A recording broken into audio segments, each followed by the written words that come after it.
Boa noite. Iniciamos agora o quarto e último módulo do curso Plano de Governo e Campanha Eleitoral com Silvio Barros.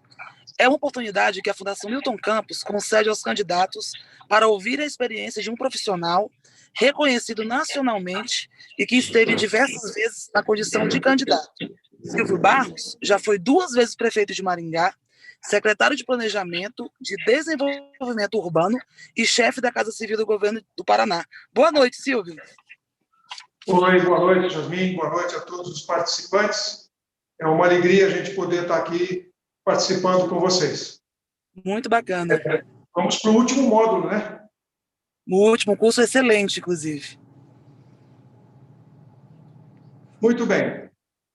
Nós já vimos diversas etapas do processo e hoje nós vamos falar sobre a relação do candidato com a comunidade e principalmente, assuntos estratégicos da maior importância para que este procedimento possa efetivamente funcionar durante a campanha. O som está ok aí para vocês? Estão me ouvindo bem? O som está ok, sim. Okay. Sim, estamos te ouvindo. Então, vamos lá. Se for preciso, eu coloco o microfone aqui, mas vamos lá. O que eu queria colocar para vocês é que nós precisamos de atuar dentro de um processo em que as pessoas percebam no candidato o seu espírito de liderança. O candidato é um líder dentro desse processo, mas o líder é aquele que tem a capacidade de influenciar as pessoas para atuarem entusiasticamente na busca dos objetivos que são considerados como sendo do bem comum. Objetivos que, efetivamente, representam o interesse da coletividade. O líder tem que ter a habilidade de desenvolver nos seus liderados, em pessoas comuns, habilidades extraordinárias. Isto era o que dizia o presidente Abraham Lincoln, um dos homens mais importantes, e uma das minhas referências em particular. Eu, efetivamente, considero Abraham Lincoln uma das maiores autoridades do mundo em governo, em gestão pública, em perseverança e, acima de tudo, em liderança. Bem, nós vamos estar aqui atuando um pouco nesse conceito de liderança, mas também temos que levar em consideração que, hoje em dia, o eleitor está interessado, está preocupado com aspectos que dizem respeito à sua própria segurança. Por exemplo, eles querem que o candidato não apenas pareça honesto, mas seja, de fato, honesto. Então, uma das coisas que a gente precisa estar preparado durante a campanha é para que a nossa vida seja conferida pelos nossos eleitores e pelos nossos adversários, infelizmente. Então, sua vida vai ser vasculhada. Coisas do passado virão à tona.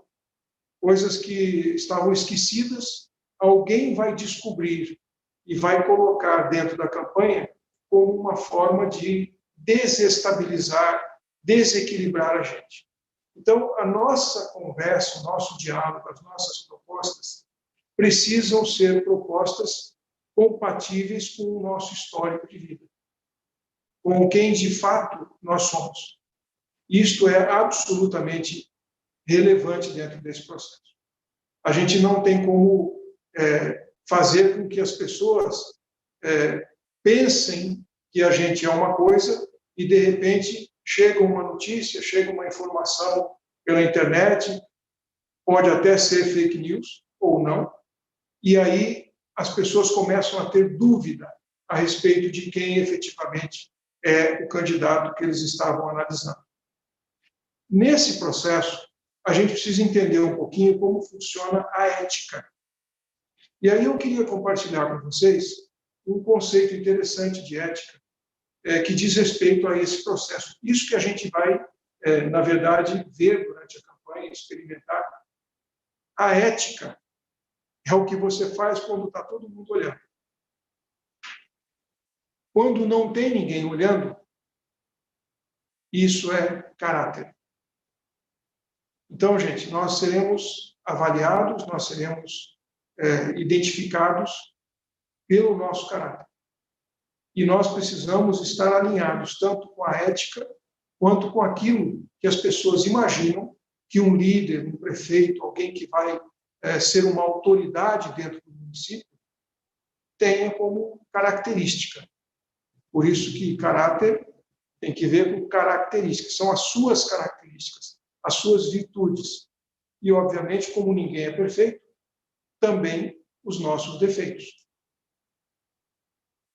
Para a gente poder dar tranquilidade para os nossos eleitores, nós vamos precisar demonstrar transparência. E aqui eu queria colocar para vocês uma situação interessante, que é relativa à transparência do ponto de vista da campanha. O que a gente poderia colocar para os nossos eleitores no que diz respeito à transparência agora, durante a campanha, e que poderia ser um diferencial nas suas propostas? Como eu expliquei para vocês ontem, nós implementamos aqui em Maringá o Observatório Social. Nós estimulamos, fizemos uma parceria com a sociedade organizada para que ela fizesse um trabalho, um processo de fiscalização, de acompanhamento daquilo que a prefeitura faz. Hoje, existem mais de 150, na verdade, observatórios sociais implantados em vários lugares do Brasil. Isto, se por acaso ainda não tiver na sua cidade, talvez seja uma proposta interessante, porque as pessoas vão poder entrar na internet, entrar no Google e vão saber o que é o Observatório Social. Mas é uma ideia interessante, não para você criar, porque não é a prefeitura que cria isso. Esta é uma iniciativa da sociedade civil organizada. É a sociedade que precisa criar isso. Mas você pode dizer que, se a sua comunidade tiver o interesse, receberá total apoio da sua administração. Nós tivemos uma série de medidas, de iniciativas relacionadas à transparência durante a nossa gestão, e eu vou compartilhar com vocês várias delas, porque pode ser, como eu disse, que alguma delas sirva de referência, possa ser uma boa ideia para você colocar durante a campanha. Então, esta proposta de fazer a parceria com a sociedade organizada na implantação do Observatório Social é uma delas. A outra ideia é a seguinte: quando nós entramos aqui na prefeitura, nós tomamos uma iniciativa de criar uma sala de licitações no estilo auditório. A prefeitura tinha uma sala de licitações, aliás, toda a prefeitura tem. Mas o que nós fizemos? Nós resolvemos abrir a sala de licitação, colocar cadeiras. Eu mandei tirar a porta, não tinha porta. Não tinha que bater para abrir, simplesmente não tem porta. Então, as pessoas se sentiam completamente à vontade para entrar e sentar na sala de licitações. Olha só como que funcionava. Tinham várias cadeiras para quem quisesse assistir, participar, e tinha um monitor, onde também as pessoas podiam ver as propostas que estavam sendo abertas, porque, obviamente, que sentado aí na cadeira você está longe, você não consegue ver o que está sendo colocado, mas o monitor ia mostrando isso, e nós também tínhamos a oportunidade de transmitir os processos licitatórios pela internet. Então, uma sala de licitações aberta ao público. Por que isso? Porque o que a gente queria é que as pessoas soubessem, no processo licitatório, nós não temos nada a esconder. Qualquer pessoa poderia entrar na sala de licitação e acompanhar o processo. Nós não temos nenhuma razão para que este procedimento seja recluso, seja escondido. Ali estamos gastando, estamos aplicando, estamos investindo o dinheiro do cidadão. Então, fizemos uma divulgação ampla desse processo. No dia da inauguração da sala de licitação, chamamos toda a imprensa para mostrar para as pessoas que, a partir daquele momento, qualquer cidadão estava convidado a participar e acompanhar a licitação, fosse pela internet ou fosse ali mesmo na prefeitura. Uma outra medida que a gente adotou foi a criação da Secretaria de Controle Interno. Ela foi criada na minha gestão, hoje provavelmente na sua cidade já tem, porque a legislação já obriga isso. Mas uma coisa que nós fizemos aqui, que foi única no Brasil, como a nossa sociedade civil é muito organizada, bem estruturada, nós pedimos, eu fiz um ofício, solicitando à sociedade eticamente responsável, que era o representante de todas as ONGs da nossa cidade, das entidades da sociedade civil, mas que estava ali para trabalhar de alguma forma, com este processo de transparência, de ética, nós pedimos a eles que eles nos indicassem um profissional que tivesse experiência em auditoria, que fosse contador ou advogado, e nós nomearíamos, eu faria um decreto de nomeação desta pessoa indicada pela sociedade para que fosse o nosso secretário de controle interno. O secretário que faria auditoria interna de todos os procedimentos da prefeitura. E essa pessoa seria indicada pela sociedade, representante da sociedade, dentro da administração, fiscalizando de dentro para fora tudo que a gente estava fazendo. Esta iniciativa transformou a relação das pessoas com a prefeitura, porque muita gente entendeu que se o prefeito está disposto a nomear um secretário numa pasta tão importante, tão estratégica, de controle de tudo que a prefeitura faz, que seja indicado pela sociedade, é porque, de fato, ele não tem intenção de fazer nada errado, porque senão seria completamente maluco. Então, passei uma mensagem para as pessoas que acabou produzindo, de fato, um elevado grau de confiabilidade. Eu não sei se na sua cidade existem organizações capazes, estruturadas, para fazer uma indicação dessa. Mas, se tiver, pode ser uma coisa interessante. O Tribunal de Contas, de modo geral, não aprova muito essa iniciativa, porque eles acham que o controlador interno deve ser um funcionário de carreira. Deve ser alguém que é concursado pela prefeitura, funcionário público de carreira.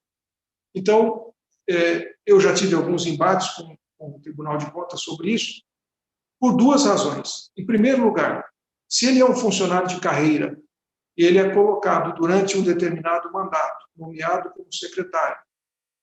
Quando fizer a alternância de poder, dificilmente, o secretário de controle interno vai permanecer. O outro prefeito vai querer colocar uma pessoa da confiança dele. Mesmo que seja um funcionário de carreira, o que vai acontecer é que este funcionário, durante esse período, fez o trabalho de controle interno, fiscalizou todo mundo, abriu processos, abriu investigações, inquéritos contra quem eventualmente fez alguma coisa errada, ele termina o mandato como secretário e volta para a sua função. E aí, como é que ele enfrenta os colegas? Que, por alguma razão, ele foi obrigado a abrir procedimentos e investigar. Então, é muito complexo esse processo, e a gente não pode permitir que a preocupação dele de abrir inquéritos agora e depois, quando terminar o mandato, ele ter que voltar para a função dele e, eventualmente, encarar outra pessoa nessa posição e fazer o processo inverso, este medo, esse receio, não deve impedi-lo de fazer a coisa certa. Então, eu sempre tive esse embate conceitual com o Tribunal de Contas, entendendo que colocar um funcionário de carreira na condição de auditor e não assegurá-lo nessa função definitivamente, pode comprometer o desempenho da Secretaria de Controle Interno. Mas a ideia é estabelecer essa relação de intimidade com a sociedade civil. Nós implantamos também um sistema de pregões eletrônicos na prefeitura, o que ajudou bastante. Na época era uma oportunidade que estava surgindo da gente fazer pregões eletrônicos. Isso deu muito mais transparência e os preços caíram significativamente. Como eu disse, a sala de licitações não tinha portas, é um ambiente aberto para todas as pessoas. A outra característica, outra atividade que nós tomamos foi colocar este processo licitatório à disposição de todas as pessoas que estariam querendo acompanhar esse processo pela internet. E nós também estabelecemos atas de licitação disponibilizadas no site imediatamente após o encerramento do pregão. Os editais de licitação, nós estávamos colocando simultaneamente no site da prefeitura e da associação comercial, mas também, se era uma compra de serviço gráfico, a gente colocava no site do Sindicato das Gráficas. Se era uma compra, se nós estávamos comprando ou licitando a construção de um prédio, a gente colocava também simultaneamente no site do Sinduscom, do Sindicato da Construção, e daí por diante. De maneira que o maior número possível de concorrentes da nossa cidade pudesse ser estimulado a participar do processo. E essas atas, quando terminava o processo licitatório, elas eram antes. O que acontece? Num processo licitatório, entre o momento que termina ali a concorrência até chegar no prefeito para definitivamente homologar o resultado, leva aí, no mínimo, uma semana. Não, dificilmente menos tempo do que isso, até porque você tem que dar prazo de recurso para ver se as pessoas ou dos concorrentes entram com recurso. Então, para homologar o resultado, no mínimo uma semana, se correr tudo bem, se não tiver nenhum recurso. Às vezes demora 15 dias, às vezes demora um mês, dependendo de quantos recursos tiverem que ser julgados. Mas nesse intervalo, entre o momento que a gente terminou a licitação, publicou a ata, e isso vai para a publicação, as pessoas que atuam naquele ramo podem ter a oportunidade de ver, bom, a prefeitura acabou de comprar um produto que eu vendo, né, sei lá, capacete de motociclista, como nós conversamos anteriormente, e ele pode saber se essas pessoas, se esse preço que a prefeitura está comprando está correto ou não. E se ele, que é do ramo, achar que o preço está diferente, ele pode comunicar à prefeitura, dizendo, olha, eu trabalho no ramo, vi que vocês publicaram aqui uma compra nesse valor, esse valor, a meu ver, está suspeito. Então, embora ele não tenha participado da licitação, ele pode chamar atenção para isso. E essa foi uma atividade muito interessante, um diferencial que nós pudemos melhorar significativamente o poder de compra da prefeitura. Uma outra coisa importante é que a gente implantou, como eu disse a vocês, a Lei Geral da Micro e Pequena Empresa, foi a primeira cidade do Brasil a implantar a Lei Geral, e com isso vários benefícios são oferecidos às micro e pequenas empresas para que elas possam ter uma possibilidade de concorrer a essas licitações com vantagens, ou pelo menos de maneira compatível com o seu tamanho, para que não sejam sempre atropeladas pelas empresas maiores. A lei geral é muito bem elaborada, diz respeito a compras públicas, e essa é uma ideia que deu um ótimo resultado. No final de cada pregão, a ata é lida ali por todo mundo que está presente, assinada por todos, mas já vem impresso na ata, já é padrão.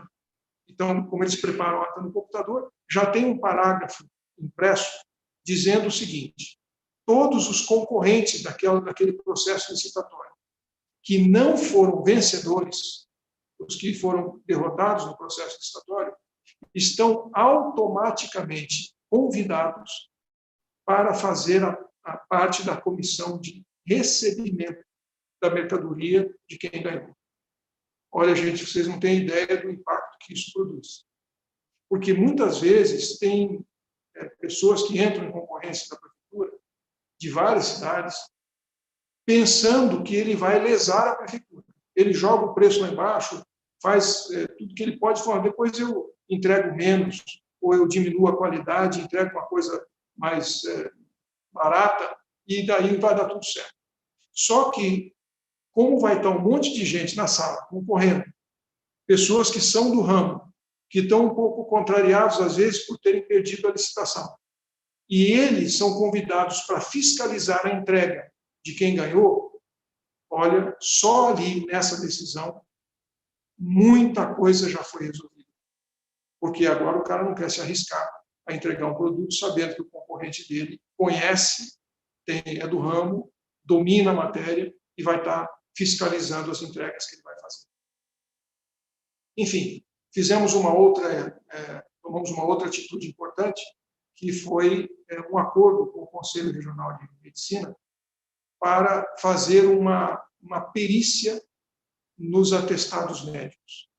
Gente, é impressionante. Eu fiquei assim chocado em ver a quantidade de atestados médicos que a prefeitura recebe dos seus próprios servidores. Nós estamos recebendo, em média, 140 mil atestados por ano. É muita coisa. É muita coisa. Se fosse juntar numa pessoa só os dias de ausência por atestado médico, dava mais de 400 anos. Então, nós queríamos que o Conselho Regional de Medicina periciasse isso, para não acontecer coisas que, de repente, acontecem em algum lugar, né? Pode acontecer isso, de alguém dar um atestado, ou pedir um atestado para terceiro, ou dar um atestado porque a pessoa é amiga, está numa situação precisando disso, daquilo, precisa dar uma saída para resolver algum problema, e aí acaba levando um atestado médico. Bem, esses atestados, a partir do momento que os médicos sabiam que o atestado dele poderia ser por amostragem, mas poderia ser periciado pelo Conselho Regional de Medicina, o número de atestados caiu drasticamente. Isso significa mais professores em sala de aula, mais profissionais da saúde atuando nos postos de saúde, mais funcionários atuando nas áreas administrativas da prefeitura e daí por diante. A outra iniciativa que a gente tomou, e já estamos aqui terminando, é que isto só foi possível porque a sociedade tinha se determinado a implantar o Observatório Social e nos ajudar nesse sentido, e porque nós também tivemos uma outra proposta, e essa proposta veio em função de um caso concreto, quando nós soubemos que uma das pessoas que tinha, olha a ousadia, uma pessoa tinha vendido um determinado produto para a prefeitura e fez uma nota calçada. Sabe o que é isso? Quando ele coloca na primeira via da nota o valor correto e na segunda via, que é a que ele recolhe o imposto ICMS para o Estado, colocou um valor mais baixo. Obviamente que isso é crime, é sonegação, mas prejudica a prefeitura na medida em que nós estamos deixando de receber a nossa participação de ICMS porque alguém recebeu dinheiro público, vendeu para o município e lesou o município com uma nota calçada. Então, o que a gente se propôs a fazer? Todas as notas, as cópias das notas de produtos vendidos à Prefeitura de Maringá eram enviadas eletronicamente, óbvio, né, para a Secretaria de Fazenda do Estado. E foi interessante que a gente começou a mandar essas notas para lá e o secretário da Fazenda ligou para mim e falou assim: escuta, prefeito, por que você está fazendo isso? Por que você está me mandando cópia das notas? Eu não pedi isso, não tenho. O que eu faço com essas cópias? Eu falei: secretário, eu não sei o que você vai fazer, não precisa fazer nada se o senhor não quiser. Mas isso foi decorrência de uma situação exatamente como essa que eu acabei de descrever para vocês, e o que nós queremos é que todas as empresas que vendem para a Prefeitura de Maringá saibam que a Secretaria da Fazenda do Estado tem cópia da nota que ele entregou no processo. Ou seja, não se arrisque, não ouse mandar para a Secretaria de Estado um valor diferente daquele que você recebeu da Prefeitura, porque certamente vai lhe causar um problema de proporções descomunais. Isso é crime. E a gente comunicava isso para os nossos concorrentes.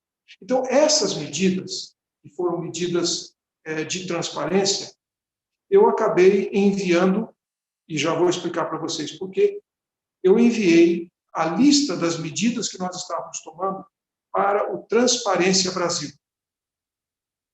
lá no Transparência Brasil, naquela época, estava o Cláudio Abramo. Infelizmente, faleceu recentemente, mas era uma das pessoas que mais representavam o desejo da sociedade de que o governo fosse transparente. Ele era porta-voz do Transparência Brasil.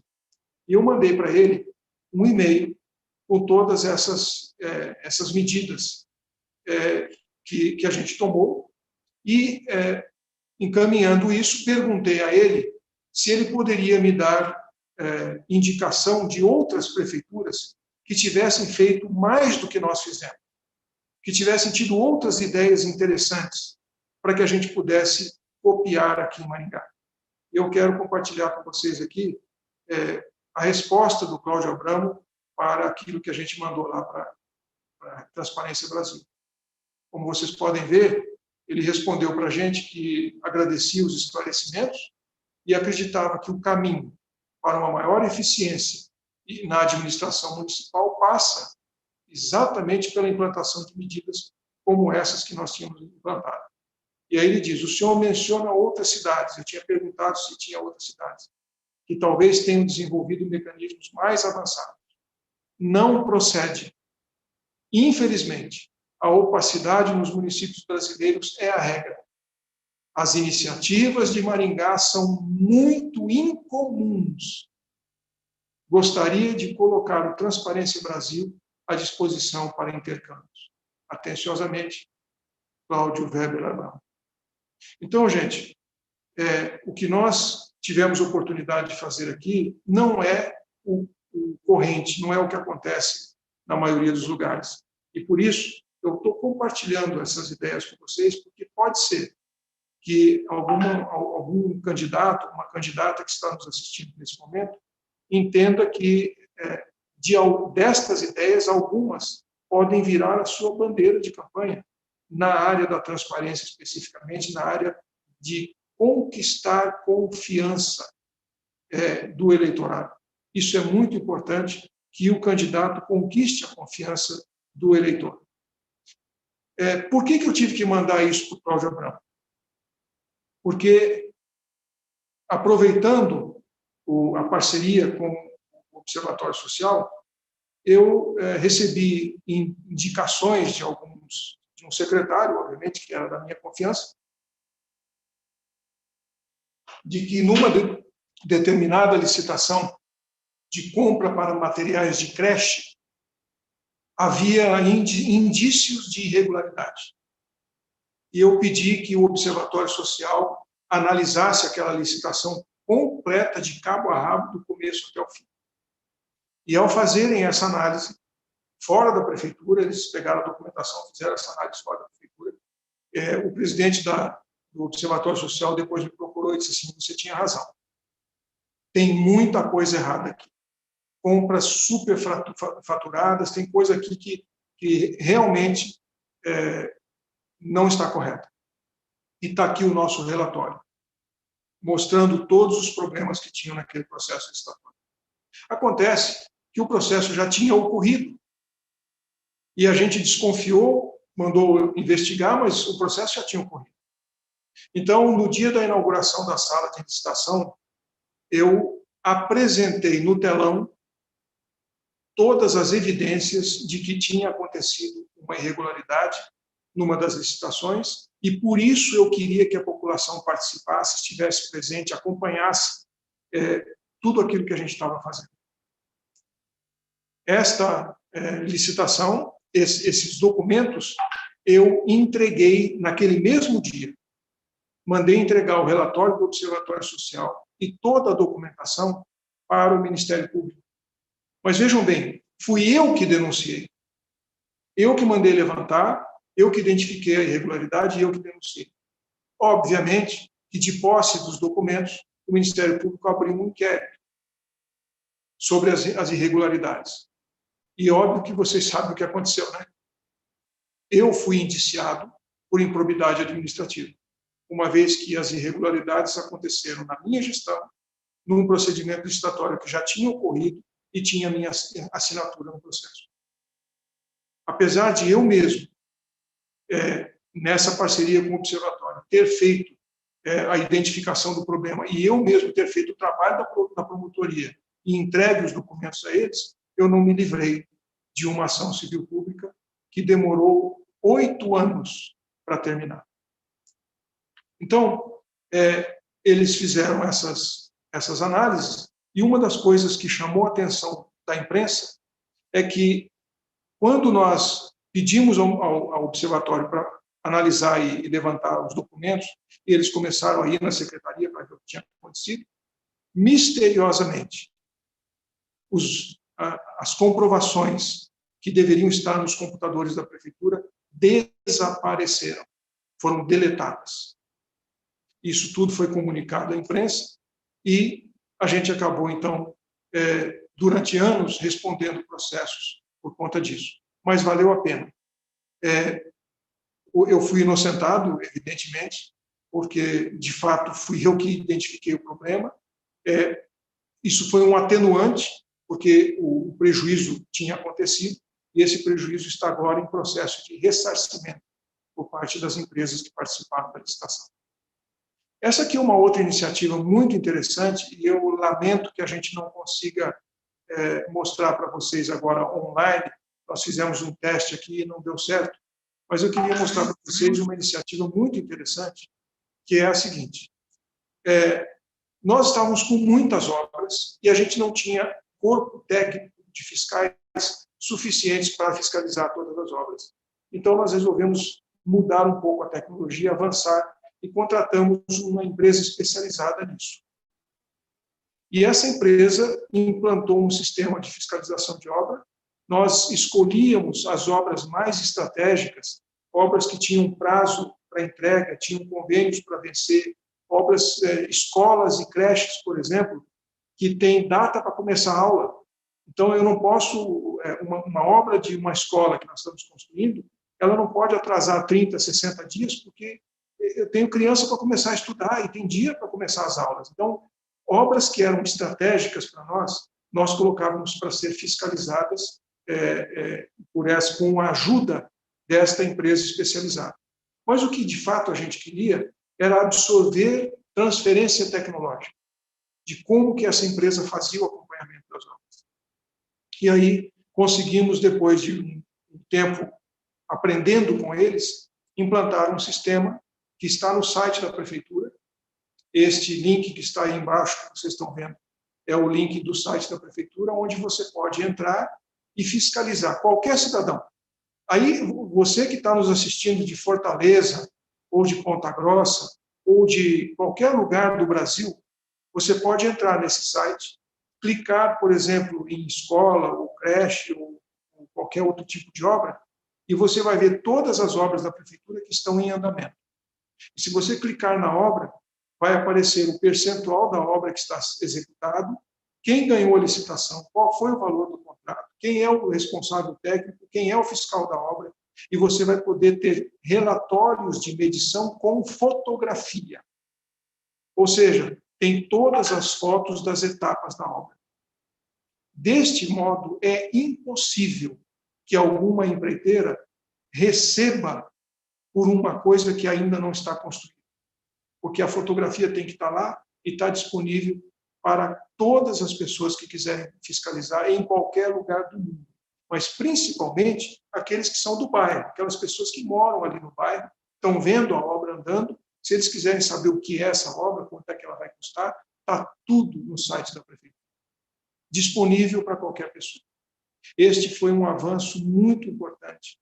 Esse foi um processo que nos ajudou bastante a organizar os investimentos da prefeitura e evitar qualquer tipo de fraude ou qualquer tipo de desvio. Essa é uma ideia que você pode propor. Você pode assumir esse compromisso aí no seu município, na sua campanha, de que vai colocar um sistema que permita ao cidadão acompanhar as obras e os investimentos que a prefeitura está fazendo. Mas eu queria compartilhar com vocês uma outra ideia que eu achei muito legal. Ela se complementa com essa, e essa é uma ideia bacana para você colocar na sua campanha também. A cidade de Santos, em São Paulo, a prefeitura implantou lá um projeto pela Secretaria de Ouvidoria Municipal, né? e a Secretaria de Controle Interno, que eles chamaram de Fiscaliza Santos. É um projeto muito bacana. Além de ter todo esse procedimento de acompanhamento das obras, eles têm um pedaço do site lá da ouvidoria chamado Fiscaliza Santos, onde quem quiser visitar a obra, ir lá para ver a construção, às vezes tem obras, escolas, creches, a construção está cercado por um tapume, ninguém sabe o que está acontecendo lá dentro, mas se um cidadão quiser acompanhar e fiscalizar a obra in loco, ele entra naquele site do Fiscaliza Santos e se inscreve. E a hora que completa um determinado número de pessoas, a van da prefeitura vai pegar essas pessoas num determinado ponto, normalmente lá na prefeitura mesmo, e vai levar até a obra com o fiscal da obra. As pessoas vão ter a oportunidade de entrar na obra e receber todas as orientações, as informações, perguntar o que eles quiserem. As informações serão dadas. Todos que estão de capacete amarelo aí são voluntários, cidadãos comuns da cidade de Santos que desejam conhecer aquilo que está sendo feito e têm a oportunidade de fiscalizar não apenas pela internet, mas in loco, cada obra que a prefeitura está fazendo. Olha, gente, eu fiquei impressionado, fiquei realmente animado em ver essa iniciativa da Prefeitura de Santos e acho que essa é uma ideia, você pode até colocar, do jeito que tem lá em Santos, a gente vai fazer aqui. Não é uma coisa cara, não é uma coisa impossível, mas é uma demonstração de confiança, de confiabilidade que você vai estar transmitindo para os seus eleitores. Uma ideia muito interessante e que pode ser copiada em qualquer lugar do Brasil. O bom seria que tivesse acompanhado do sistema, do software, que permite esse acompanhamento e essa fiscalização também online. Mas essa é mais uma iniciativa que a gente imagina que possa fazer uma grande diferença na sua campanha. Pode ajudar você a apresentar ideias que são inovadoras, ideias que são diferentes, são diferenciais da sua campanha em relação às outras, e isso ajuda muito a gente no que diz respeito a carimbar o jeito progressista de governar. Isso nos ajuda a combater uma série de outras informações, demonstrando que o nosso desejo, enquanto Partido Progressista, é estimular a transparência e criar, de fato, confiança e confiabilidade nos nossos gestores. Gostaram da ideia? Interessante, né? Enfim, essas são algumas das iniciativas que a gente pretende implementar. Vocês vão ter acesso depois a essas aulas, a todas as informações vão estar na internet, vai estar lá no YouTube. Aí, se você quiser copiar depois o link, você vai só dar um pause lá e vai ter a oportunidade de copiar o link, entrar no site da Prefeitura de Maringá e ver aí de onde você está, como funciona. E aí você vai poder colocar isso no seu plano de governo, com certeza. Enfim, nós vamos agora comentar um pouquinho sobre como que você pode usar o marketing digital neste processo. E a gente quer que você possa usar as ferramentas digitais, né, para que a sua campanha possa ter o melhor resultado possível. O marketing digital, como está colocado aí, nas campanhas políticas,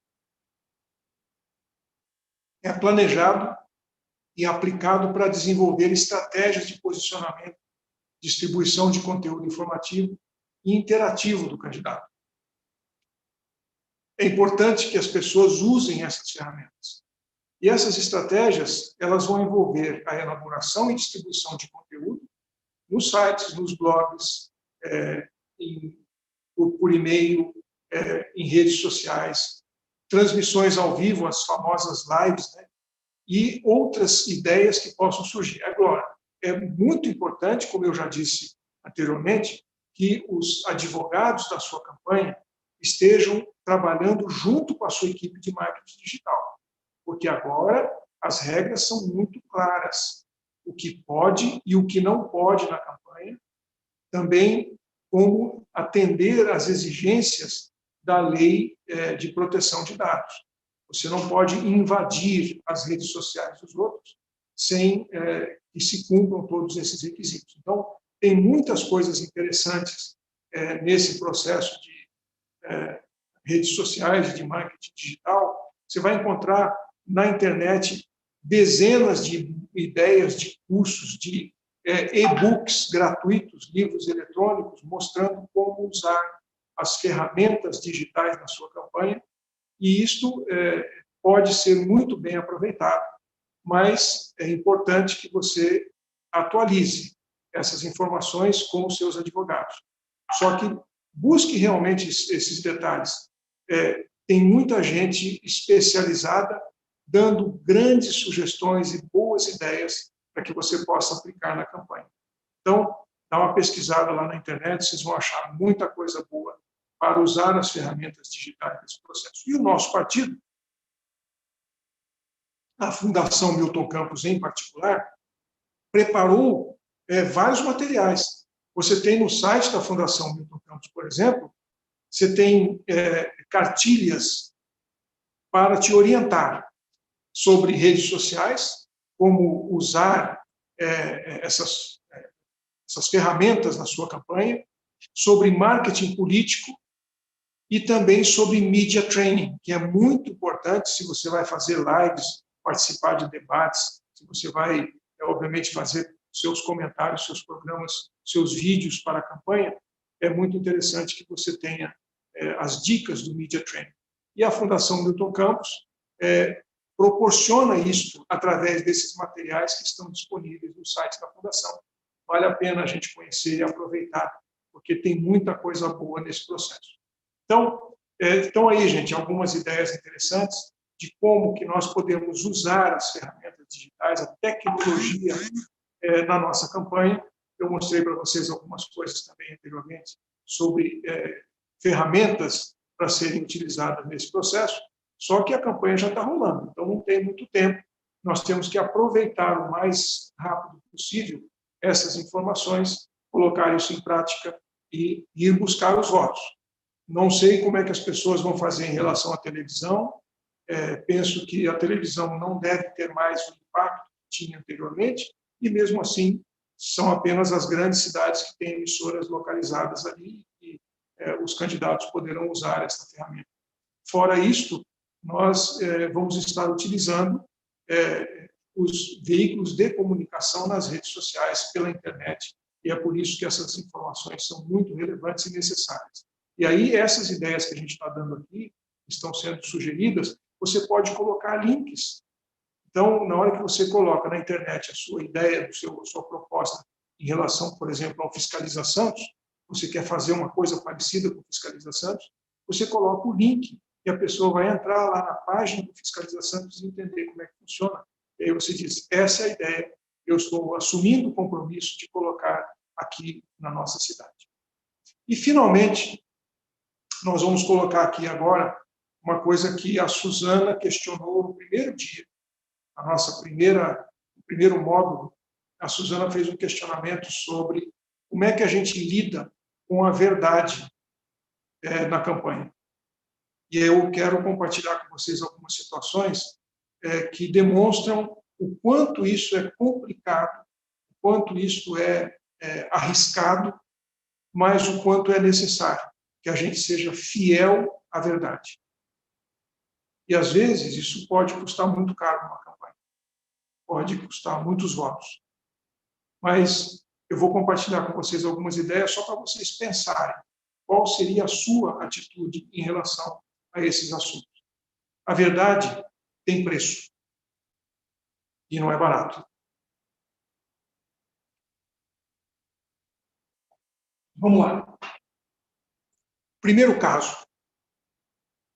Uma cidade de 400 mil habitantes, a coleta de lixo é feita pela prefeitura, com funcionários públicos concursados. O candidato A defende que está correto.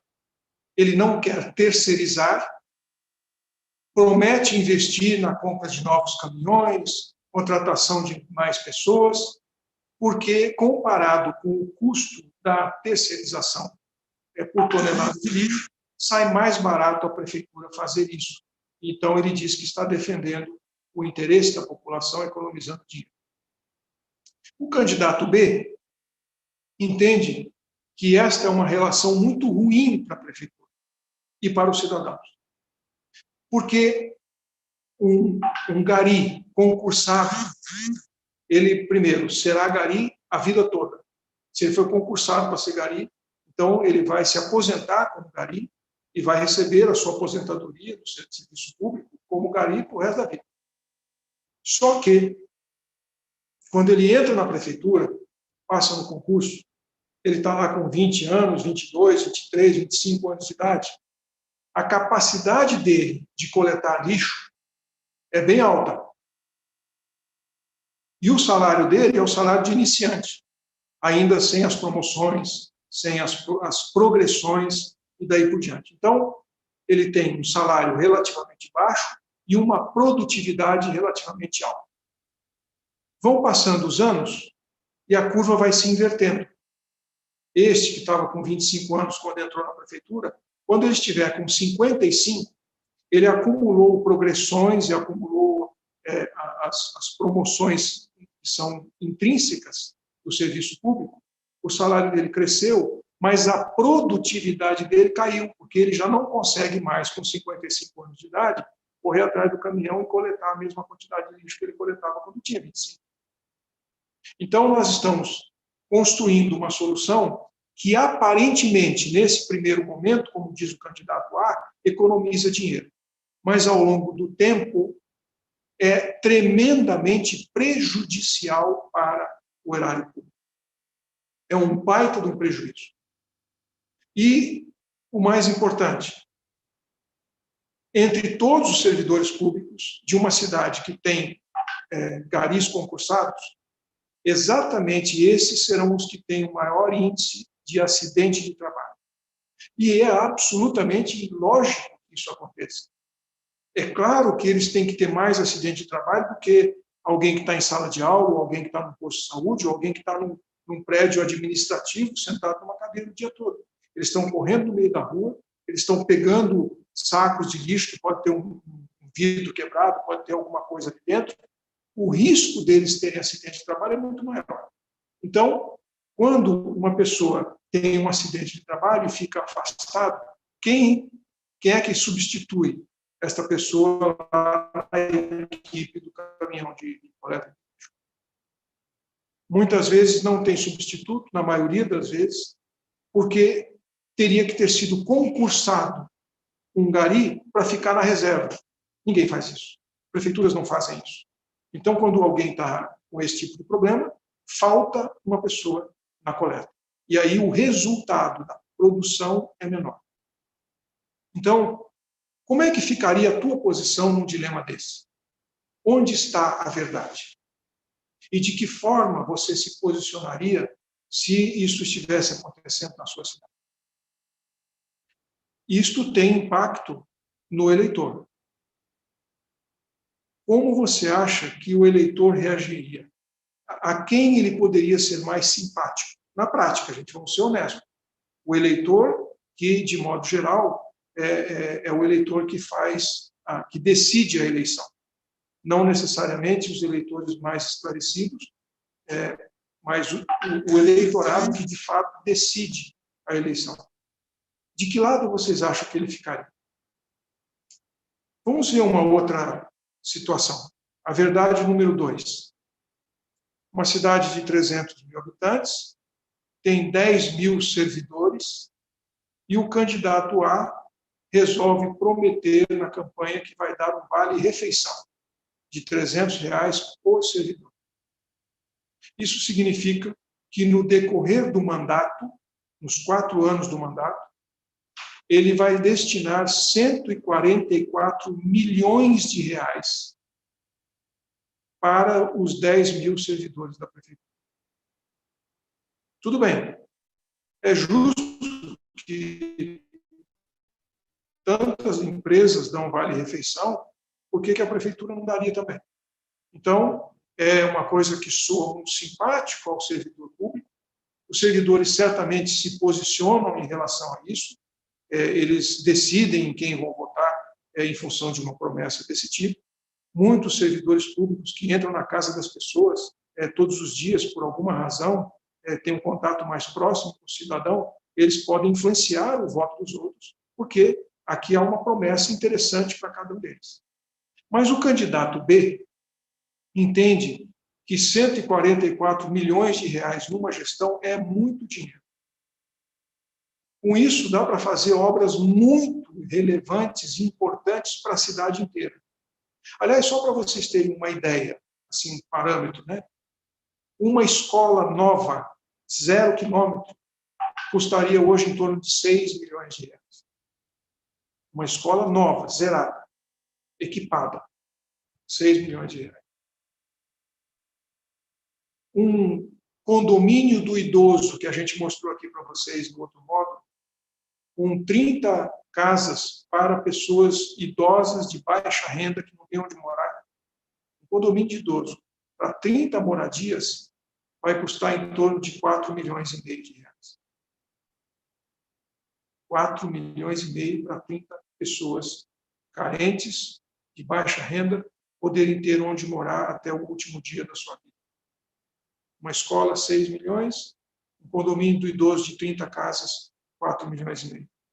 E aqui nós estamos falando de dar 144 milhões de reais para 10 mil pessoas. E o candidato B entende que a população deveria se beneficiar desses 144 milhões para toda a cidade e não para um segmento só específico. Inclusive, na campanha, é óbvio que o candidato A não vai dizer que ele vai querer uma contrapartida dos servidores, ele vai querer algum tipo de retorno dos servidores. Ele simplesmente está prometendo aquilo para garantir os votos do servidor. Como é que você ficaria num dilema desse tipo? O que está certo? Onde está a verdade nesse processo?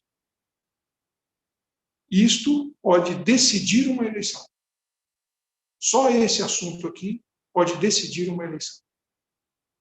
E, obviamente, que se você assumir o compromisso, depois você vai ter que cumprir. Não ouse pensar que você vai fazer um compromisso desse para os servidores públicos e depois achar que você toca uma prefeitura durante 4 anos sem cumprir o compromisso. Isso não é possível.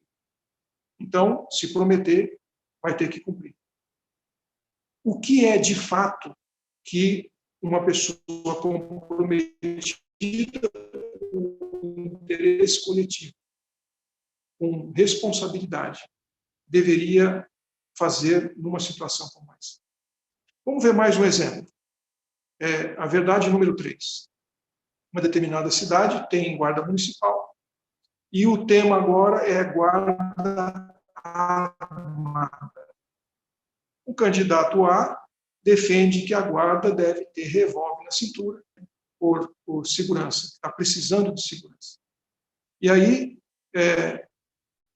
esse é o discurso. Quem está sendo assaltado, quem está tendo problemas de violência, está louco para cobrar segurança, e ele ouve essa proposta do candidato e entende que isso é bom para ele, que a guarda municipal, estando armada, vai poder lhe dar a segurança que ele está buscando. O candidato B entende que segurança é responsabilidade constitucional do Estado e não do município. E que a guarda municipal não deve substituir a polícia. Ela não foi treinada para isso. Armar a guarda municipal significa transferir para o município uma responsabilidade que é do Estado. Assumir uma responsabilidade que é do Estado. E mais do que isso, é garantir para os guardas municipais a isonomia com a polícia.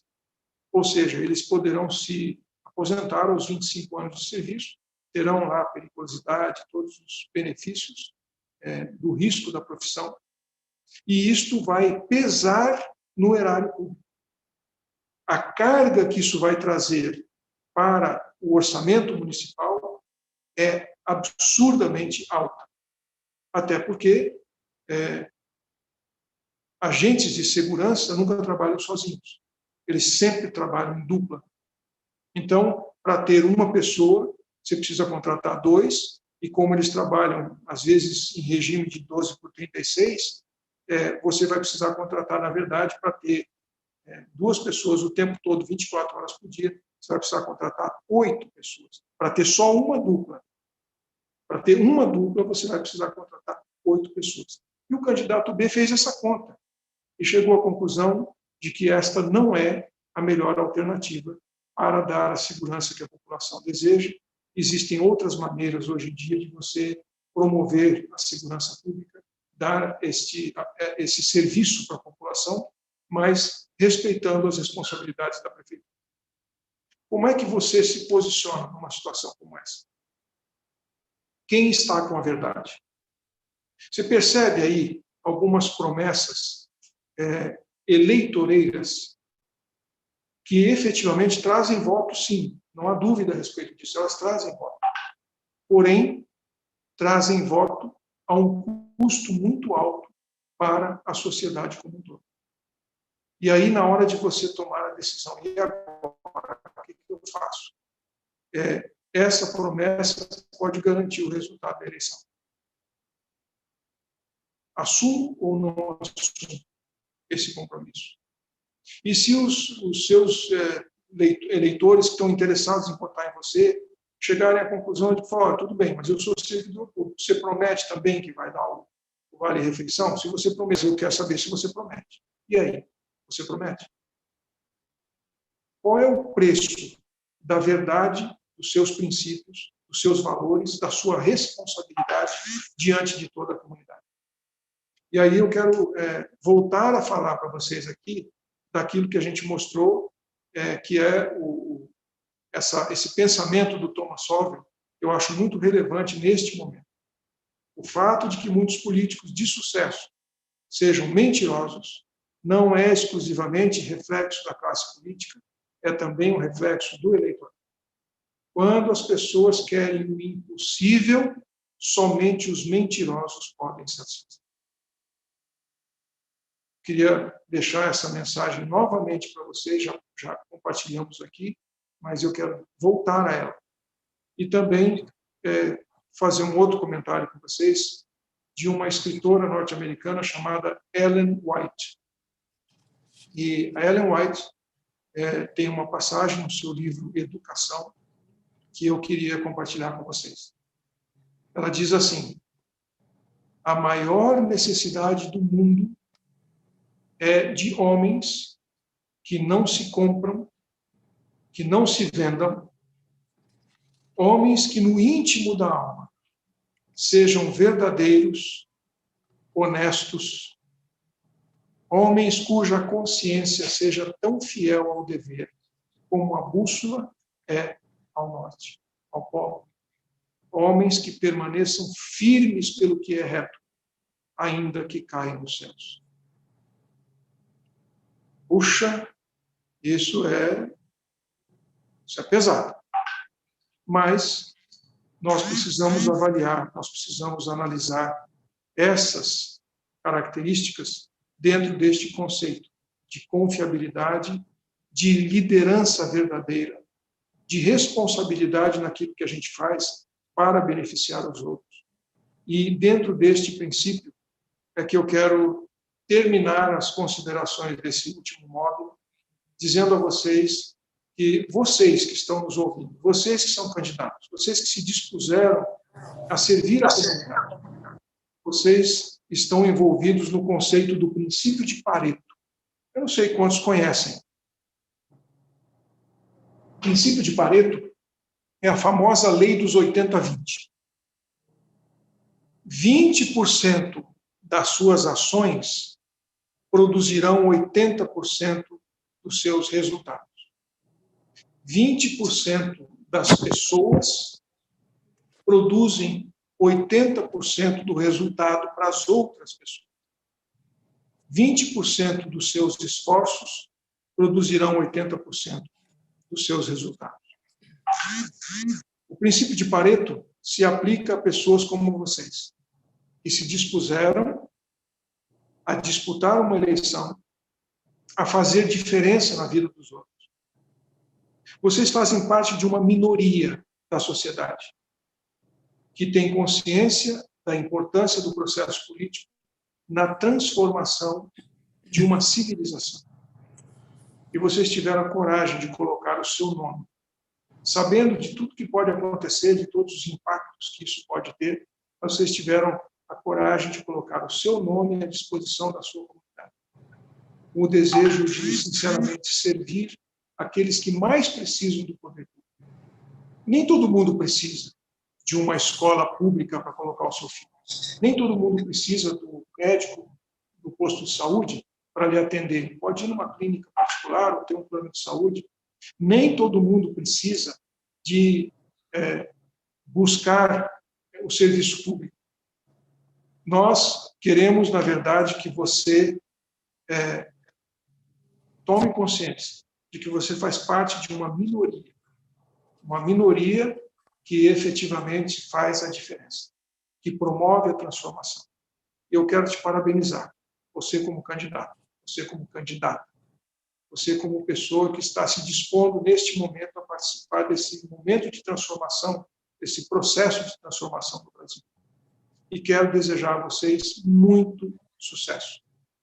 Espero que o resultado do seu esforço seja percebido não só nas urnas, mas no seu mandato, naquilo que você efetivamente vai fazer como legislador ou como executivo na sua cidade, para que a sua cidade possa ser cada vez melhor e que assim o nosso Brasil possa ser cada vez melhor.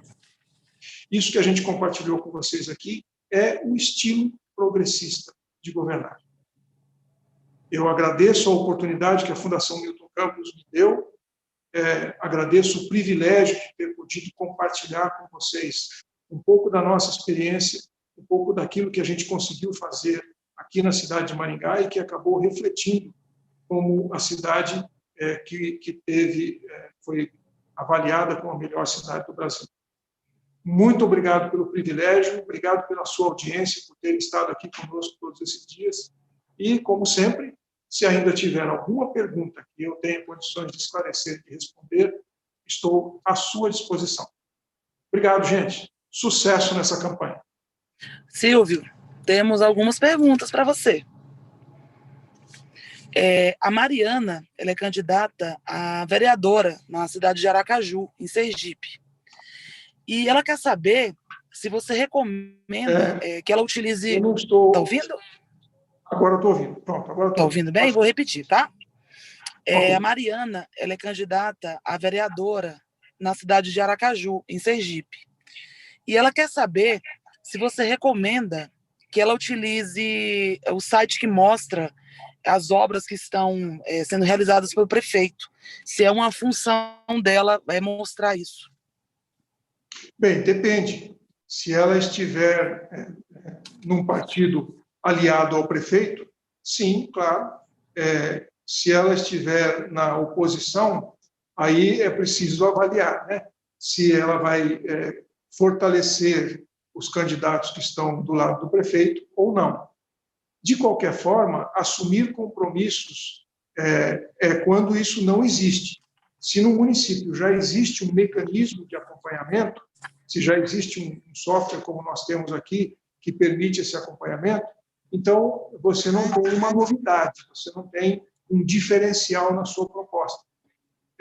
Caso não exista, aí sim, você pode propor que aconteça. Mas precisa avaliar se ela está num partido coligado ou que... Ela disse agora que está no partido do prefeito. Sim. Então, eu acredito que vale sim a pena. Muitas pessoas no município talvez não saibam. Então, é importante que ela aproveite o momento da campanha para divulgar uma iniciativa como essa, que é muito importante, é muito relevante, para que a gente possa ter o maior número possível de pessoas usando essa ferramenta. E aí, apoiando, evidentemente, o prefeito. É muito bom, Silvio. A Juliana Rodrigues, nossa participante, né, de todos os módulos, ela pergunta: Silvio, quais conselhos você daria para se fazer uma boa liderança, se tornar um bom líder? Olha, existem vários livros que dão excelentes conselhos, que têm profundidade nos conceitos de liderança. Mas uma das coisas que eu acredito que seja a mais importante de todas, Juliana, e aí eu volto a dizer, estou falando um pouco da minha experiência, da minha crença, da maneira como eu trabalho e atuo. Para mim, o maior líder de todos foi Jesus. Essa é a minha opinião, né? A minha referência de liderança. E Jesus, quando estava na sua última noite, ainda livre, durante a Santa Ceia, ele lavou os pés dos discípulos. Ele fez o trabalho de um servo, embora ele fosse o líder. Ele fosse aquele que as pessoas achavam que seria o rei de Israel. Ele fez o trabalho do servo mais humilde de todos, lavando os pés de todos os discípulos, que até se sentiram constrangidos de permitir que o seu mestre fizesse aquilo. Mas, ao fazer aquilo, Jesus deixou um recado.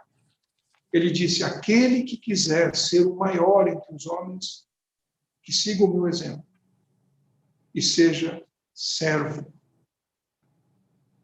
Ajude, sirva, preste serviço aos outros. Um vereador, um prefeito, um vice-prefeito, são servidores públicos. O salário deles é pago pela sociedade.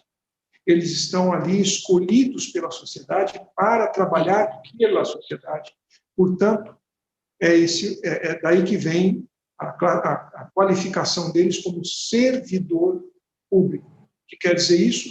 Alguém que ali está para servir a comunidade. Esse deve ser o espírito da verdadeira liderança. E se você quiser se aprofundar nisso e for uma pessoa cristã, eu recomendo que você compre uma Bíblia, chamada Bíblia do Executivo.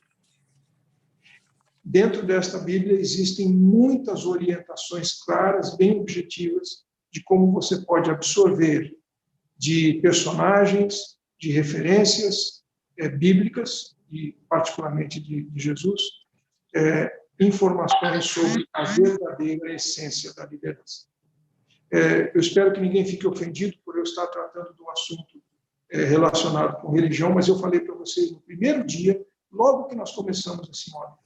Para mim, religião e política estão intimamente ligadas, porque as duas são agentes transformadores da sociedade, e as duas coisas, as duas estruturas, as duas instituições, as duas crenças, as duas ideologias estão ali para servir. Muito bom. Silvio, tem mais uma pergunta da Juliana. Juliana Rodrigues, né? Ela pergunta o seguinte: durante a campanha, ela deve priorizar o contato direto com o eleitor ou é melhor focar na campanha pelas redes sociais? O que você acha? Assim, como é que tem que ser a divisão? Eu diria assim, Juliana, neste momento de pandemia, você não acredito que você tenha a opção de priorizar um ou outro. Essa decisão de prioridade não vai ser tomada por você, e sim pelos decretos de distanciamento social. Então, você não vai poder reunir muita gente, não vai poder fazer como nas campanhas anteriores outros candidatos fizeram. Então, nesse sentido, eu entendo que você precisará dedicar bastante tempo às redes sociais, mas não abra mão, não perca a oportunidade do contato direto, do aperto de mão, do olho no olho, de uma conversa franca e direta, porque ali você vai perceber o que você não consegue perceber na rede social. Na rede social é quase que uma via de mão única. Você vai estar passando os seus recados, as suas informações, mas o que vem de volta pela rede social, você não tem 100% de certeza e de confiabilidade. Porque pode ser que outros adversários seus estejam influenciando as respostas na rede social, ou para te desanimar, ou para te criticar, ou para dizer que não concordam com a sua leitura. Então, é muito importante você ter esse cuidado. A rede social vai acabar exigindo obrigatoriamente de você uma atenção especial, uma prioridade, uma dedicação de tempo maior, mas, por favor, não abra mão de todas as oportunidades que você tiver do contato pessoal, porque ali você vai ter feedback, ali você vai poder sentir a reação verdadeira das pessoas, e isso vai ser importante importantíssimo, muito útil para a sua campanha e, se Deus quiser, para a sua gestão. Excelente. Eu, como jornalista, eu concordo com você, viu? Trabalho com redes sociais e isso é verdade. Silvio, não temos mais perguntas. Muito bem. Você quer fazer alguma explanação? Não, eu diria que tivemos esse privilégio de estar com vocês aqui. Foram 6 horas de convivência. Eu fiquei muito feliz de ter podido compartilhar e, como eu disse, quero agradecer à Fundação Milton Campos por ter me proporcionado este momento especial de contato, de convivência. De alguma forma, espero sinceramente que tenha sido útil para vocês, que muitas das coisas que foram colocadas aqui possam ser instrumentos que favoreçam um bom resultado na sua eleição. E, como eu disse outras vezes, repito aqui, que Deus abençoe, inspire e oriente vocês em cada momento da campanha. Aproveitem esse momento, porque ele é muito rico, muito especial. E lembrem-se, disputar numa eleição, quando você disputa uma eleição, você nunca perde. Você ganha amigos, ganha experiência, ganha conhecimento, você ganha um aprendizado muito importante para a sua vida e pode até ganhar um mandato. Mas perder, não. Então, não perca a oportunidade de participar da eleição. Se não der nessa, tente outra vez. Obrigado, gente. Um grande abraço para vocês e sucesso na eleição. Silvio, em nome da Fundação, quero agradecer a sua participação, de todos que estiveram conosco nesses 4 dias, em nome do presidente também do Covate Filho e do nosso presidente do Progressista, o senador Ciro Nogueira. Muito obrigada a você e a todos. Um abraço. Tchau, Um gente. abraço, querido.